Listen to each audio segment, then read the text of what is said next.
Welcome to the 2019 Tree Board webinar series. Today's topic, Tree Board and Community Partnerships, is what we'll be entertaining you guys with for the next hour. My name is Leslie Moorman. I'm the Executive Director for the North Carolina Forest Council, and we are happy and excited to be able to start our, I believe it's our fourth year doing the Tree Board webinar series for everybody in partnership with the North Carolina Urban Community Forestry Program with the North Carolina Forest Service, and additional funding from the U.S. Forest Service has made this possible. So with that, we'll go ahead and get started with the first community day. So as I mentioned, we've got 3 communities on the agenda today. We're going to start it off with the city of Wilson. We've got John Sugg and Ellen Hoare, who are going to talk about the community partnership there. John is with the Tree Board. He is also a certified arborist and consulting arborist, but happens to live in Wilson. And has done a lot of work in North Carolina. And Ellen is actually a city urban designer, and she serves as the liaison between the community and their tree board there. So I'm just going to give them a couple of seconds to share their screen, and then they can take over. And I'll kind of work through the 3 different communities. I figured with the 3 communities, I was trying to provide a variety of examples, different size communities, different programs as far as how long they've been around doing actively working. So we've got the city of Wilson, who's been a Tree City USA for 37 years, town of Wake Forest, who's been a Tree City for 40 years, and the town of Montreat, that is one of the newer communities to our Tree City USA program here in North Carolina. They've been on board for 4 years. So they should be able to, each community should be able to provide you with some examples of how they work and what their partnership between the Tree Board and the community urban forestry community program there work, and how they've helped each other throughout the years. And hopefully they'll be able to take away an example or 2 that you can bring back to your community itself. Yes. Okay, my name is Ellen Hoy. I'm with the city of Wilson. I'm here with John Sugg today, and I'll try and catch up some time here. We have 15 minutes. I'll take the first 5 minutes, give you an overview of a lot of different projects that we're doing, and then I'll turn some of the tree inventory stuff over to John Sugg, who's a certified arborist and the CEO of Treeful Communities. He also sits on our Appearance Commission and Tree Board. This is a team effort. Michelle Brown, Kevin Medeiros, Michael Macaluso, Dale Edmonds, and Mike Webster are part of my team. Because we do not have an arborist division or a tree division, everybody is part-time in this effort, and we share responsibilities on a project-by-project basis. We are in the Planning and Revitalization Department, and a lot of these projects involve the Tree Board, but are under the umbrella of the Planning and Community Revitalization Department here in the city of Wilson. We have strong support from the mayor and the city arborist, who's a part-time contract person that works with the energy department. And we've been very successful in a number of efforts. We're located central to North Carolina on the Piedmont, at the edge of the coastal plain, about 40 minutes to the east of Raleigh, surrounded by many other rural counties.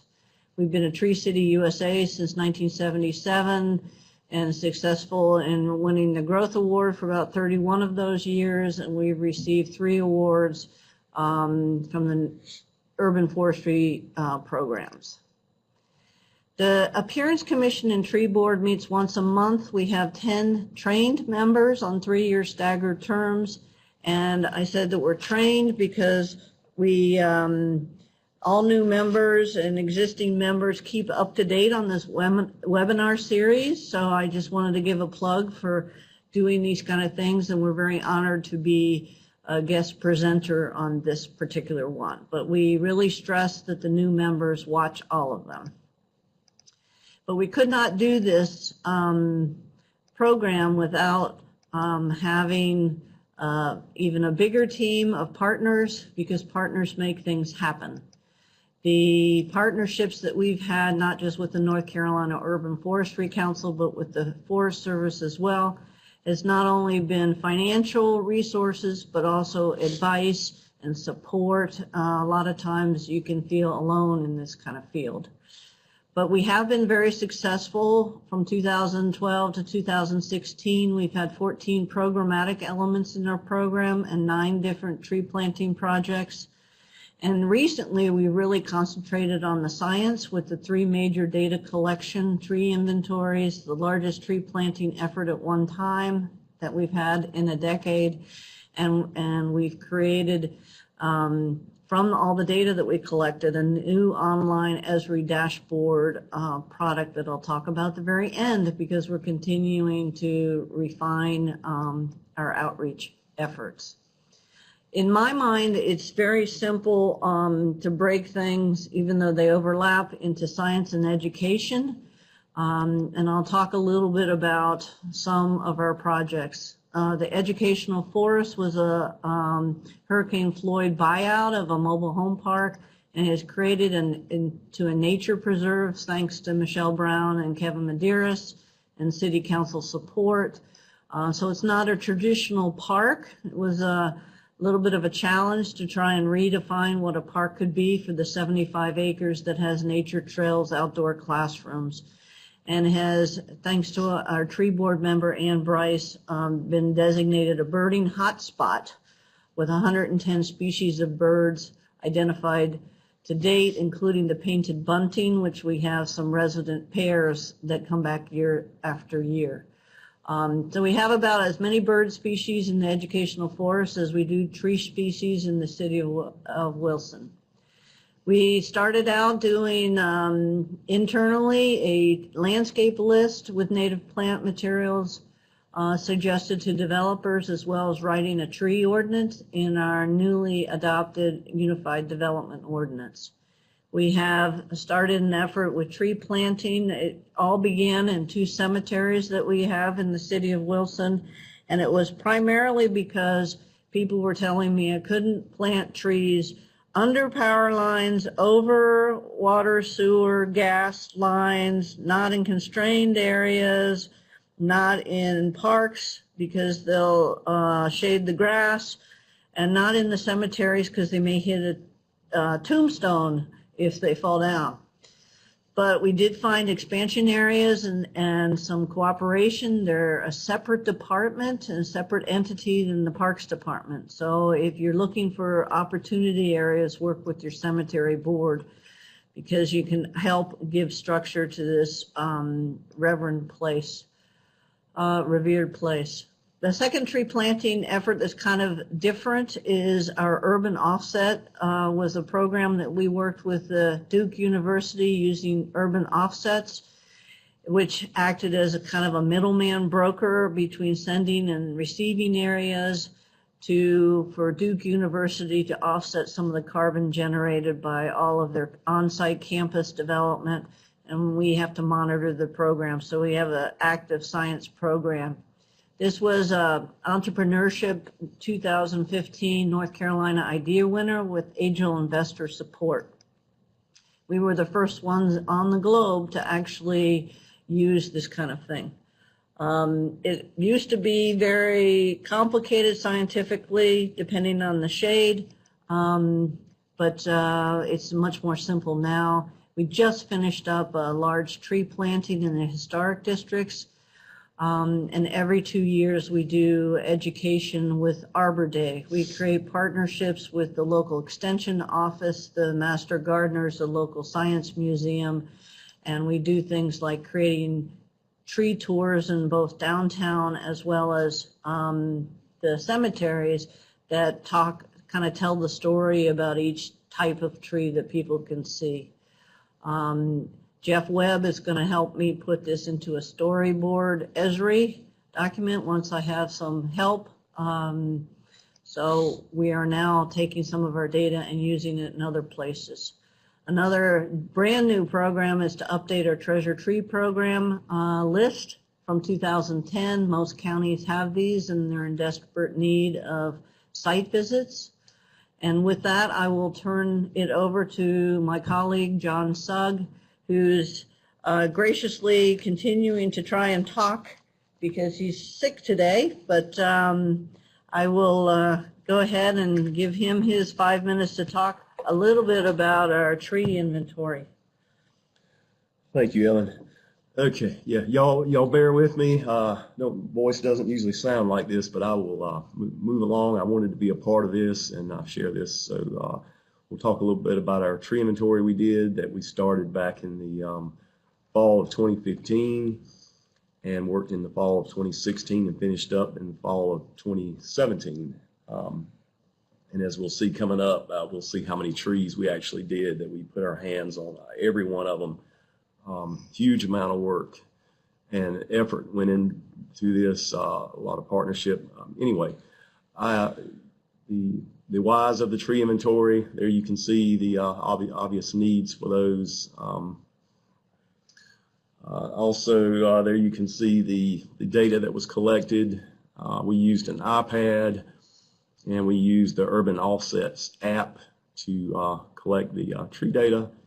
And then there you can see everything that was collected. And how was the data collected? We had a rotation of paid part-time employees and volunteers and excellent assistance, by the way, provided by the city. And we move along very rapidly, actually. If the trees are spaced way far apart, we may only get 100 a day or so, but there are some rare occasions when we're in an area where you've got a lot of the same kind of tree, we can get as many as 400 or more a day. And for our results, 12,269 trees. We made every effort to get every tree done in the city.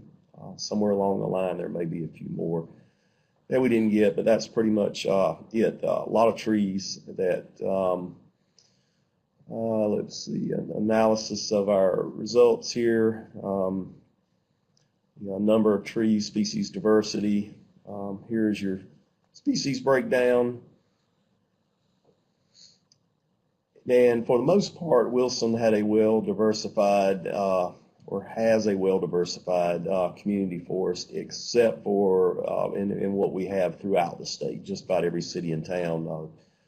Way too many crepe myrtles. Willow oaks, we have suspended planting on those and switched to other types of oak trees to get those numbers down. Now we're going to look at the trees that are going to take priority as far as maintenance. Those in fair condition in that middle column there, they can be, in most instances, they can be preserved a little longer with pruning out the large, dangerous dead wood, and then you've got the ones over in the far right-hand column, obviously. Those are going to have to come out. We're going to have to lose those. So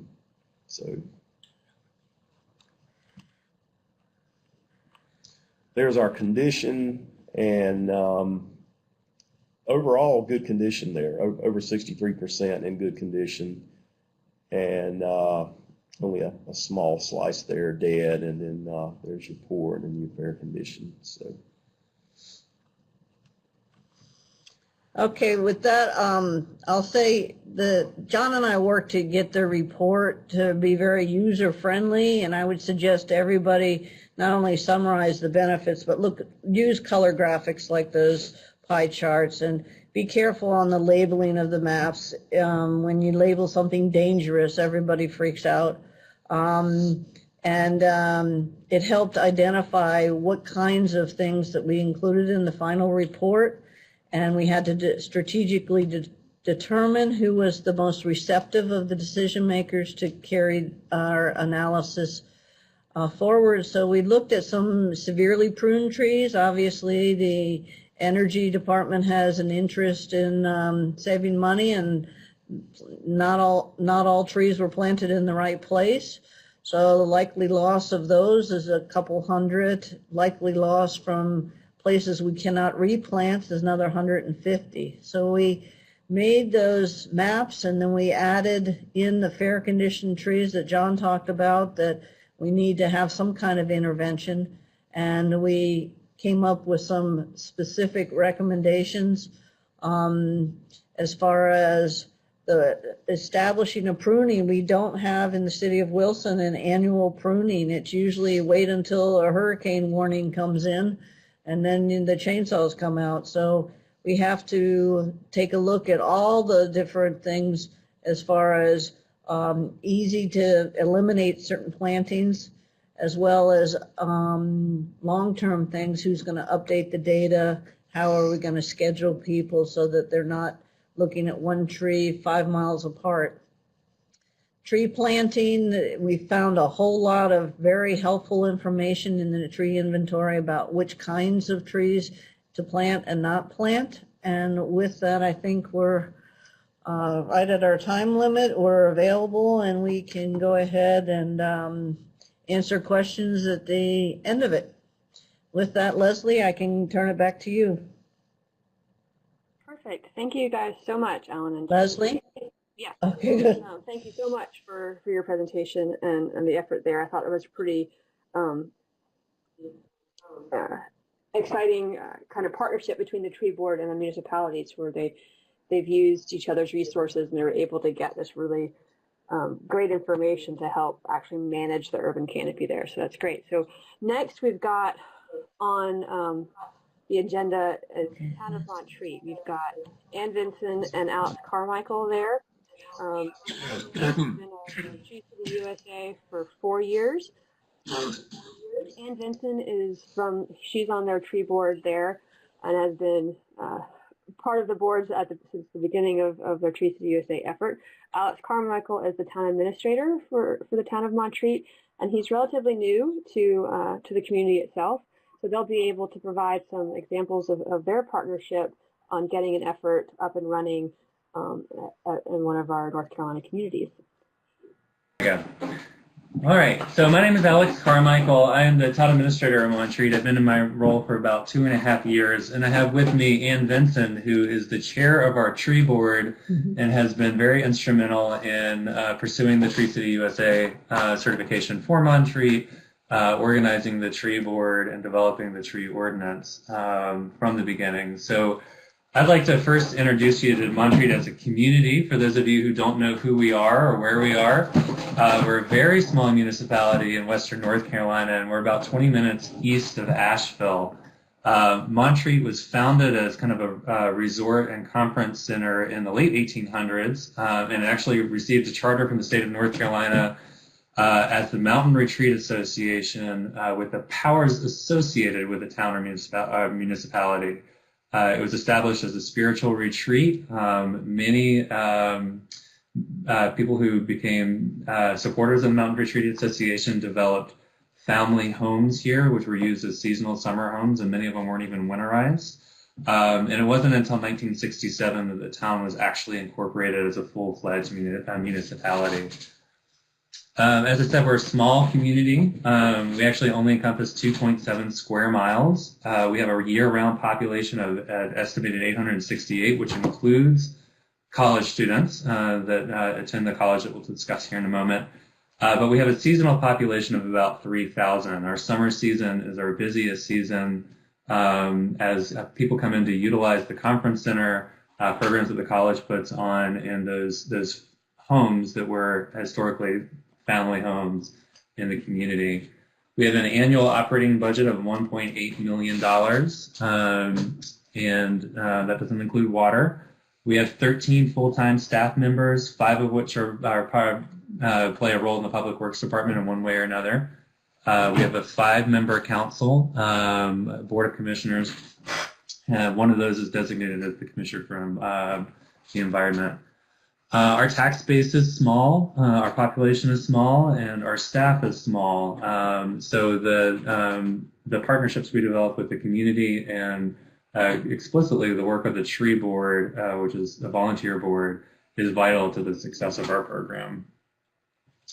Montreat, as I mentioned, developed in the early 1800s. What is now Montreat early on included large stands of American chestnuts, but it also included a lot of open space. There was actually a sheep farm in this valley now. If you come to Montreat today, it is a densely wooded area, even though it is residential. It is a densely wooded residential area Homes are tucked into rhododendron thickets. There are trees surrounding us. The cove, the ridge line of the cove is actually protected. When people talk about Montreat, they might mean different things. Montreat is home to the Mountain Retreat Association, the conference center that I mentioned earlier, Montreat College, which is a four-year liberal arts college, and the town of Montreat. So when people say Montreat, they often mean one of those three things. A majority of the original 4,000 acres of land in this cove is maintained in the Forest Conservation Trust, especially the ridge lines around the cove. And it remains a popular place for outdoor activities. Hiking is a particular draw for visitors to Montreat. Running, biking, other outdoor activities. We have beautiful, pristine creeks and waterways flowing through the town. And we've been designated a community wildlife habitat by the National Wildlife Federation for 14 years. As I mentioned, our local institutions play a significant role in the community. They're the largest landowners in Montreat. 60% of the property in Montreat is actually tax exempt. Montreat's home to the Mountain Retreat Association, the college, the personal office of Billy Graham, several churches and church-owned lodges. As a result, only 40% of Montreat's real estate is actually contributing to the tax base. So our resources are very tight. In 2015, the Montreat Land Care Committee, which is an umbrella group of 8 key community organizations, each with an environmental protection as part of its mission, applied to the Arbor Day Foundation for Montreat to become a certified Tree City USA. And as you've probably seen from some of the pictures, it was pretty much a no-brainer that we become a tree city. As a part of that process, all general and zoning ordinances that pertain to tree care were consolidated into a new tree ordinance. And this new ordinance also established the tree board. In February of 2016, the board held its organizational meeting. The board's membership reflects its close ties to the community. It currently consists of 5 voting members and 1 non-voting staff member. The membership, the environmental commissioner and the chair of the Land Care Committee are automatic members when they begin their terms of office. The 3 remaining voting members are members at large from the community and are appointed by the town council from a pool of applicants. And our staff member is our public works director. The board continues to work closely with the Land Care Committee, especially with the annual native plant sale and Arbor Day celebration. The sale and celebration have grown from being just a time to purchase native plants to one that also includes various educational opportunities and displays to enhance and expand the community's awareness of its environmental issues. Over the last several years, the tree board has helped to arrange various speakers. We've had speakers from the North Carolina Forest Service who have talked to us about the Firewise project in tree health and best care practices. The president of the local chapter of the American Chestnut Foundation has also been a speaker for the last couple of years, along with the coordinator of the Hemlock Restoration Initiative here in Western North Carolina. Last year, we had a local arborist and tree service who came and did an on-site demonstration of proper tree pruning. In addition to arranging for speakers for the event, the tree board has also provided informational tables and displays for community members. We have available information regarding familiar tree species within the town, about the importance of trees in managing storm water, and an opportunity to volunteer to help with the town's second at-risk tree inventory data collection. This year, in addition to the information table, the board provided a display which showed the results of the first at-risk tree inventory that was conducted last spring. This display will continue to be on exhibit at the local Presbyterian Heritage Center as part of its Montreat information display for the spring. And the Heritage Center also provided a display board about the Montreat environment with a brief history and pictures of its forests and the fires and the floods that have occurred over the years. The first phase of the inventory was able to be completed with assistance from an urban and community forestry grant. Because the town's tax base is so small, the tree board works and searches for funding opportunities beyond the town budget to help with staff training, such as arbor certifications and GIS training, and other pieces of the best practice tree maintenance expense puzzle. An at-risk tree inventory was one of the first puzzle pieces, and with volunteers from the community, the town was able to complete initial data collection in a 1-mile stretch of the town's main right-of-way. And when we say data collection, we are so heavily forested, we cannot possibly, within anybody's lifetime, be able to inventory all of the trees in Montreat. So we mainly inventory trees that pose a potential risk to either pedestrian or vehicular traffic or to buildings, public or private, with a diameter of 12 inches or larger.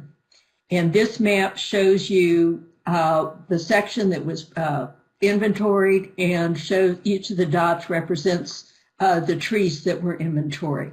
Several of those dots no longer exist, but that's been very helpful to help us keep track of what's going on. The grant also allowed the board to produce the town's first tree management guide. That was another major puzzle piece for the expenses. The guide is available to contractors, landscapers, town officials, members of the community, and other interested parties, and it was a document that was created to be amended as necessary. Having begun the at-risk tree inventory and beginning phase 2 this year, the board can now begin to concentrate on a planting plan for the town. As part of our inventory data, we are keeping track of where there are areas with too many trees for a healthy tree stand and where there are areas that need to be replanted. One of our goals is to work with the Public Works Department and ultimately with the MRA and the college to begin an introduction of a hardier species of the American chestnut. And for those who are interested, our tree management guide is available to download as a webinar document. In addition to engaging members of the community in our inventory efforts, the board continues to work with students and staff of Montreat College with input from a volunteer citizen committee that worked to help restore and protect the town's large hemlock population. A class of Montreat College students created an interpretive sign which is located on the town's post office property. And this talks about the hemlock woolly adelgid, which has caused major problems to the trees here in town. Volunteers continue to work with the college students and the faculty in the monitoring of the multifaceted hemlock woolly adelgid biocontrol efforts. The town's Public Works Department will often donate logs from removed trees, especially black locust, to the MRA's Ranger program to help with its trail maintenance. In addition, the MRA Ranger Hut has become the central location for the Backpacks in the Park program, which was organized by the Land Care Committee and instituted last year. Montreat College students supplied backpacks with educational tools and materials for children of all ages to borrow from the Nature Hut in order to learn about and explore various facets of the natural environment in Montreat. And one of these backpacks is specifically for the study of trees. This program is a part of the National Park Service's Track Trails program and the North Carolina Arboretum's Eco Explore program. The Ranger Station is also base camp, next slide, for the MRA's Children's and Youth Summer Club program's environmental component. The Montreat College Library has become the pickup and drop-off location for the backpacks during the remainder of the year. The town of Montreat's tree board continues to provide literature regarding various aspects of tree health. Thank you, Ann and Alex. That's a great insight into how your community works together to see the success of your urban tree care stuff. So next we've got the town of Wake Forest. We have Luke DeVores and Mindy Heidenfelter. Mindy is the board chair of their tree board, and she's been a part or serving on the board for, I think this is her 6th year. And Luke DeVores is the urban forestry coordinator for the town of Wake Forest. He started last fall, so he's kind of new. Town of Wake Forest has been a Trees to USA for 40 years. They've had a really active urban forestry program over that time, and a really strong partnership between the board and the community itself to see certain projects and initiatives come to light. So I'm hoping that Luke and Mindy will be able to share with you some examples of how their partnership works and what they've been able to accomplish in Wake Forest. Start a little bit with so with that, I will hand it over telling you guys about Wake Forest. We're a town that's growing very rapidly. Population is currently 46,000, and that's up from about 13,000 in the year 2000. So it's growing very rapidly. What we deal with a lot, I was jealous when I heard Montreat say they have too many trees, because what we deal with a lot is with all the new construction, most of that land that they're building on now is forested. So we're trying to maintain the canopy cover that we have with keeping the planning team and the new construction in mind. So it's a real struggle to keep what canopy we have and include more as we build more and more houses. We've been a Trees to the USA for 40 years, the Tree Growth Award for 17 of those. This is our 5th year with Tree Line USA, and in 2017 the board was recognized for being the NC Tree Board of the Year. From there I'll let Mindy talk about the board a little bit. So just a little bit about the purpose of our board, and according to the town website, we as the board oversee the urban forestry program, including the town's annual Arbor Day program and planting events, and we advise the Board of Commissioners on policies relating to trees and landscape regulations. So by that definition, it just sounds like we do a couple things, and I think what Luke and I were hoping to share with you today is kind of more of the relationship between the tree board and the town urban forestry program. Unlike a lot of other municipalities in the state, we actually do have a staff that is dedicated to urban forestry. We have Luke. He also has a full-time employee that works with him. And so we do actually have the staff that the tree board works with.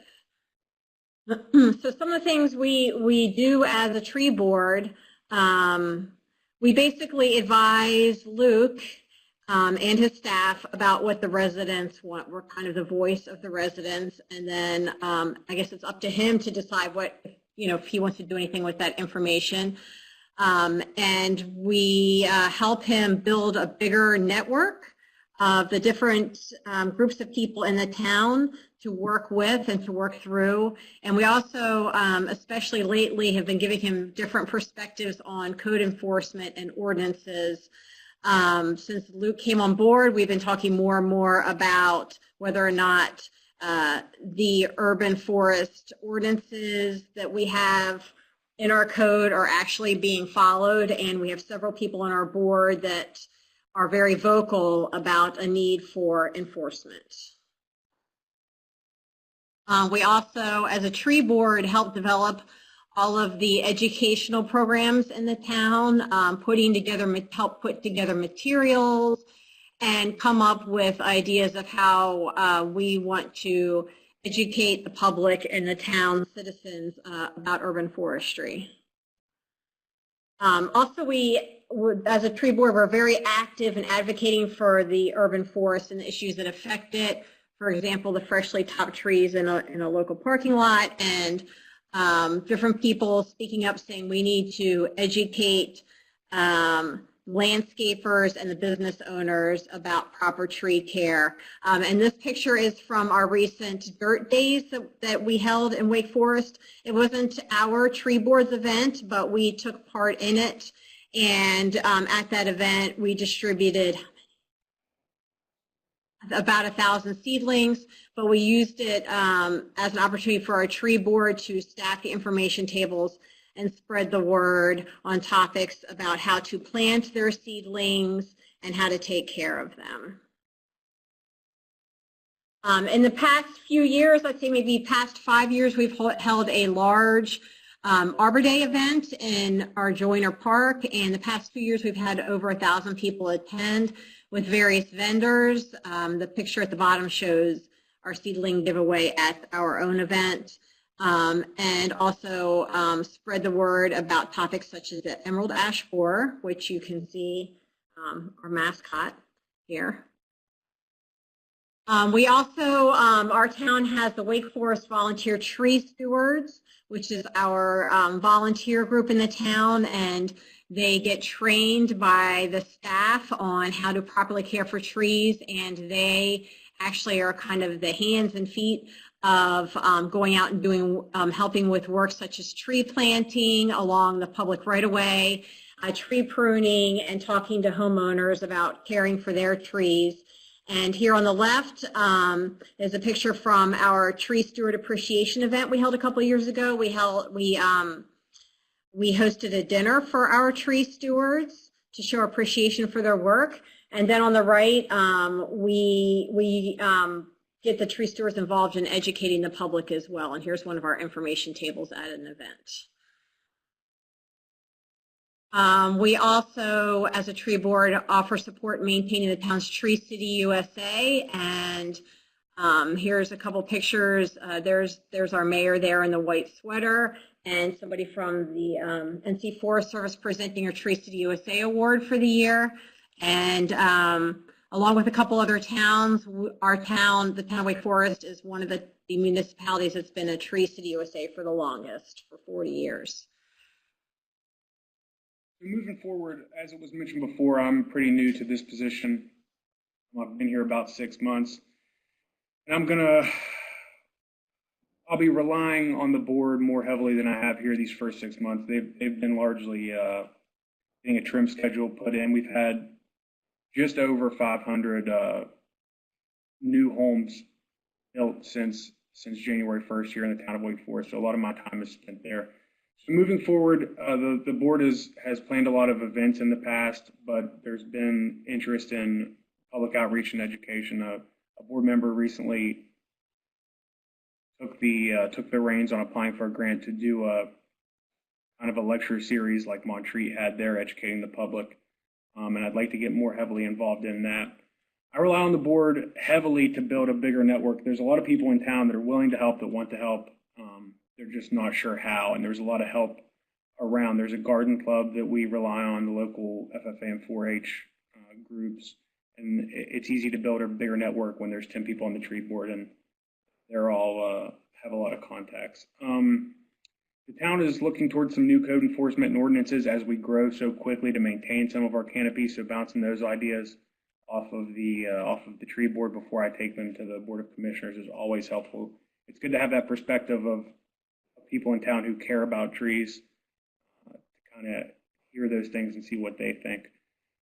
As I'm sure a lot of you know, coordinating volunteers takes an enormous amount of time. That's something moving forward that I'll likely put in the hands of the tree board.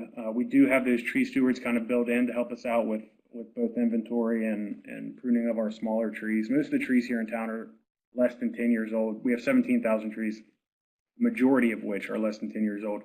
So they need a structural pruning a few years in just to get some sidewalk clearance. Most of them are in the public right of way near the road. So those volunteers will be helpful in the future. There are some challenges to the tree board. Like I mentioned, a lot of my time is spent with planning and construction and inspection, trying to get less trees cut down or more trees planted, just maintaining that canopy. Okay, great. Thank you. The board Luke isn't heard by the Board of Commissioners. I think between the three communities, you've got three completely different experiences and examples of how communities can actually work with their volunteer tree boards to have successful initiatives and efforts on the ground.